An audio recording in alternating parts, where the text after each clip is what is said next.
today. Got a little bit of sort of a push-pull with a bit of legs in there on the first bit, and then the second bit, just a good bit of arm work to the, sort of a bit of a finisher, all right?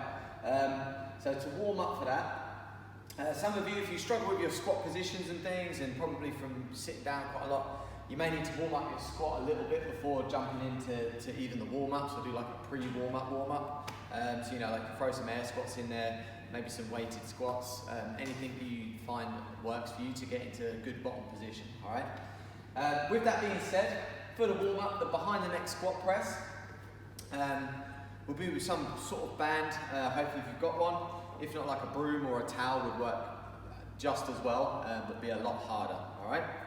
But yeah, so for me, if I just raise my heels up a little bit, it means I get to a better position in the squat, behind the neck, and then you're gonna press up while staying in the squat, all right?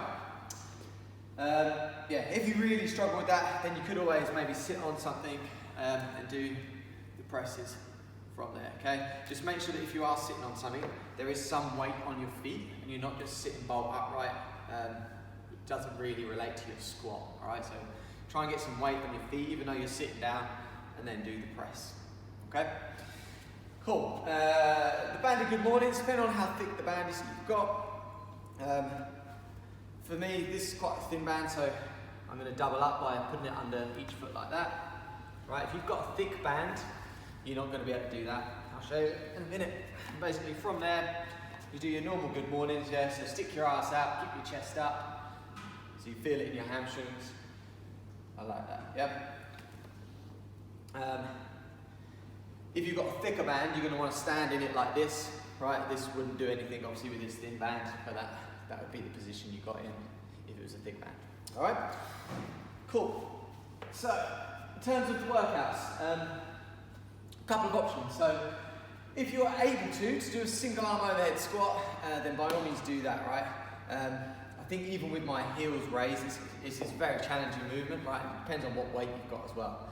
So the options will be like, so the single arm will be arms straight as you do your squat, yeah, all the way down. As you can see, I would lose that weight because it was going to push it away from the center, all right? So for me, I would do the overhead lunges.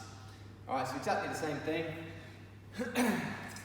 All right, so arms stay straight, lunge that same side backwards, right? So right hand, left foot, drive for your heel as you stand up, all right? And you would do 10 on that side before swapping to the other arm and doing 10 on that side, okay? Cool. Once you've done your 20 reps, whatever's left of the 2-minute window, you're doing as many repetitions as possible of a bent over row, okay? Ideally for this, you're gonna have something to lean on just to stop any sort of movement. So if you've got like the edge of your couch, a coffee table, maybe just a seat, anything that's gonna be, you can rest your other arm on, all right? And you're just, basically you're doing as many reps as you can until the end, all right? So from there, single arm, all right? Obviously with this, I can put my knee on, and just get in there, arm straight, pull into there every time, yeah? So ideally your elbow is breaking the line of your back, so we're not just going to here, the elbow is a little bit higher, all right? Same thing with the under.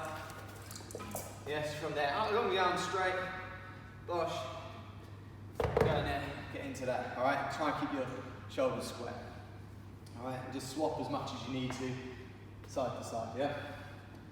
Cool, that's that one. In terms of the second bit, so the arms to finish, isolation curls. A couple of options here. Again, like, you're gonna need to be seated, preferably on whatever you're gonna do your dips on, all right? So you're going to wedge your elbow into the inside of your knee. It's going to be hard. Oh. Alright, so that would be just way too heavy for me. I'd have to use another option. So you can be in there. Kettlebell, same thing. So wedge your arm in. Alright, so it's rested against your leg and you curl into there. Alright, so with that, 30 seconds on one arm, 30 seconds on the other.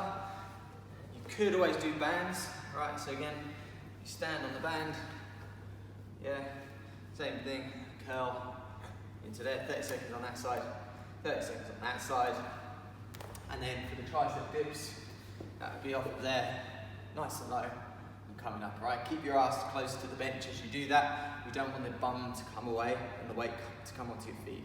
So keep your bum back, and it's the arms of the... All right, and that's just gonna be a running total for the whole thing. So say you get 20 curls and then you get 20 dips, obviously that's gonna be 40, and you just keep adding it up as one number.